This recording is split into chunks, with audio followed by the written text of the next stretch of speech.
We need each other. We need each other. These are anxious times. Did you hear the news report this morning? It was on NPR about psychotherapists talking and reflecting on what's happening in their practices recently. They're saying that they have never, except for right after 9/11, they've never had such a preponderance of clients come in who are talking about their anxiety about what's happening in the world, about the economy, about what seems like a cataclysmic time in the world around us. These are anxious times, and people are deeply, deeply afraid of what will happen. You pile on top of that, you come to the Presbyterian meeting, and your executive presbyter says, the glory days are gone, folks. It's a post-Christendom world. Don't expect Uncle Sam to support the church.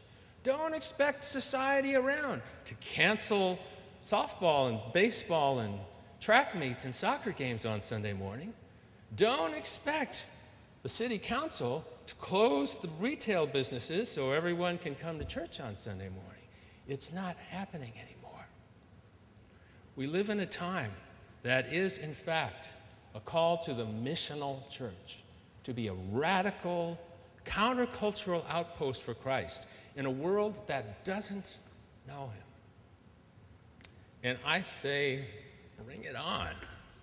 I say these are the most exciting times for the church to be called to be the church.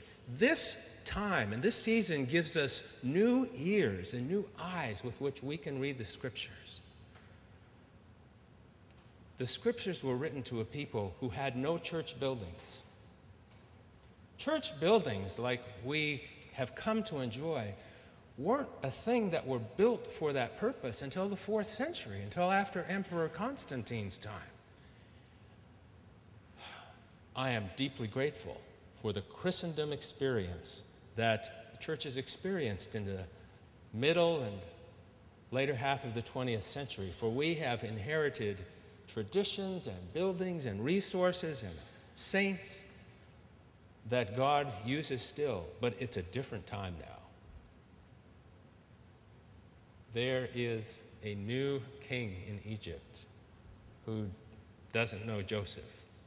There is a new Caesar in the world who doesn't remember the 1950s.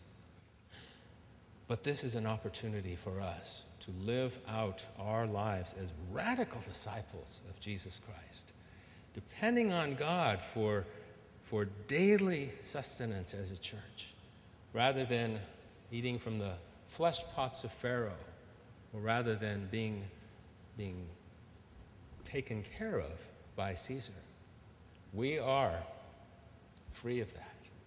And God's calling us to new kinds of mission together. I hope that you'll go home having thought about the things that the Odyssey group is starting to percolate up and challenge us with. I hope you will go home encouraged, maybe scared, maybe bothered, but at least encouraged that we can change, that we can break free from the crustiness of some traditions that we need to let go of, and that even Presbyterians, even a presbytery, and through the encouragement of my friend Linda Valentine, even the General Assembly, has the possibility of changing, because God is at work doing something new, in new ways, something new. I am so grateful to be a part of this ministry here. And I just want to close the way that I was taught to introduce ourselves by our brothers and sisters in Kenya. I should have started this way in the first place, but my name is Steve. Jesus Christ is my Lord and personal Savior. I love him. I know that you confess the same thing. I love you. And I know that despite our differences, you do love one another. God used this love that God has given us for one another to be engaged in this radical kind of new ministry